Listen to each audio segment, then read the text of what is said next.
طريقة الماربل، ازاي نقدر نعمل طريقة الماربل في الكونكريت، وكمان احنا لو عملناها ايه الالوان اللي بنستخدمها والطريقة والتكنيك نفسه ازاي.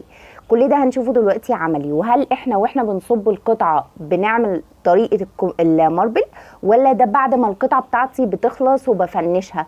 ده اللي هنعرفه دلوقتي. الالوان المستخدمة، التكنيك بتاعها، كل التفاصيل، وكمان عملي قدام منكم على الشاشة عشان تعرفوا وبكذا طريقة ازاي نقدر نعملها. فيا ريت تنوروني وتعملوا لايك وتعملوا اشتراك في القناه، وما تنسوش ان انتوا تكتبوا لي اي سؤال انتوا عايزينه في الكومنتات، وانا بقرا كل الكومنتات ان شاء الله. فاللهم صل وسلم وبارك على سيدنا محمد، ويلا بينا نبتدي. النهارده هكلمكم على ايه؟ طريقه الماربل. طبعا اللي انتوا شايفينها دلوقتي شغاله قدام منكم على الشاشه دي طريقه الماربل. الفكره كلها ان احنا مش بنعملها بعد ما بنخلص القطعه، لا احنا بنصب القطعه بطريقه الماربل.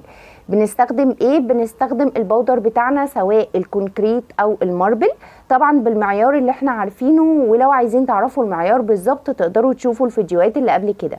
وانا واحده من الناس بستخدم الجبس والاسمنت زي ما ظهر قدام منكم على الشاشه.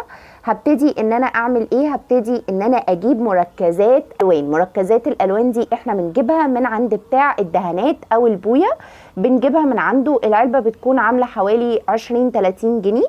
ببتدي ان انا احط نقطة بس صغيرة، وبعد كده ببتدي ان انا اقلب، ولكن بطريقة عشوائية ومش تقليب مستمر. يعني مش بخلي الكونكريت بتاعي، مش بخلي البودر ياخد اللون كله، لا انا بخلي يعني بقلب كده بطريقة عشوائية زي ما ظهر عندكم في الفيديو. وبعديها ببتدي ان انا بصب القطعة بتاعتي. هي دي طريقة الماربل. هي دي طريقة الماربل، مفيش اسهل من كده.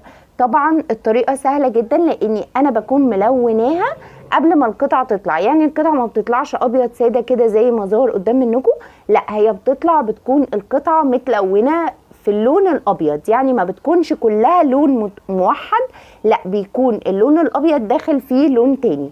طيب في طريقة تانية ممكن استخدمها، برضو في تكنيك تاني اقدر استخدمه برضو، هنزله لكم دلوقتي على الشاشة.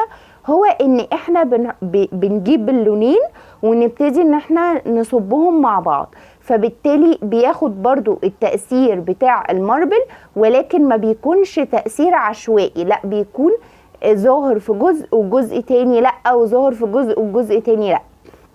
وبرضه هوريكم النتيجة بتاعت القطعة اللي طالعة.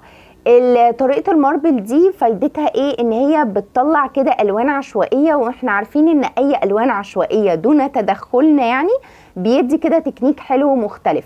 طريقة الماربل مش كل مرة بتطلع نفس الشكل. يعني لو احنا مثلا نزلنا الطريقة بتاعتنا او صورة، وبعديها جه عميل او زبون او كاستمر وطلب نفس الشكل، مستحيل يطلع نفس الشكل. بنبقوا قايلين ان هو ممكن يطلع بشكل تاني بتكنيك تاني مختلف، لان طبعا ده تكنيك عشوائي، فمستحيل ان هو يطلع نفس الطريقة. طيب زي ما قلت لكم احنا بنستخدم مركزات الالوان، بنقلب بطريقة عشوائية، وبعديها بنبتدي ان احنا نصب. هل في اي خطوة تاني نقدر نعملها؟ لا احنا بعديها بنسيب القطعة بتاعتنا بتنشف، وبعديها بقى مش بندهنها اي الوان، احنا بندهنها بورنيش مائي، وده عشان يديها صلابة اكتر، ويديها كمان لمعة كده، ويحافظ على اللون بتاعها. الورنيش المائي طبعا اهمياته كتيرة جدا، هنشرحها في فيديو تاني، ولكن اكتر اهمية ليه ان هو بيحافظ على القطعة، ان احنا بعد كده لو هنستخدمها هنمسحها هنعمل فيها اي حاجة ما يحصلهاش ولا شرخ ولا خربشة ولا تتأثر بالمية. وكمان ان هو بيديها صلابة اكتر. القطعة عندي لما بتكون كده بس من غير ورنيش مائي بتكون سهل الكسر، وبتكون سهل الخربشة، المية بتأثر فيها لو حبيت ان انا انضفها ولا اي حاجة. فالورنيش المائي بيعمل عزل لكل ده. طبعا الطريقة سهلة قوي، زي ما قلت لكم في كذا فيديو انا منزله لكم للطريقه عملي قدام منكم.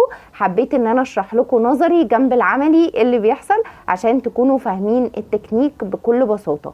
وطبعا مش محتاجه اقول لكم احنا بعد ما بنخلص القطعه بنسيبها تجف جفاف تام. بنعرف ان هي جفت منين؟ لما بيكون وزنها خفيف ولونها فاتح جدا.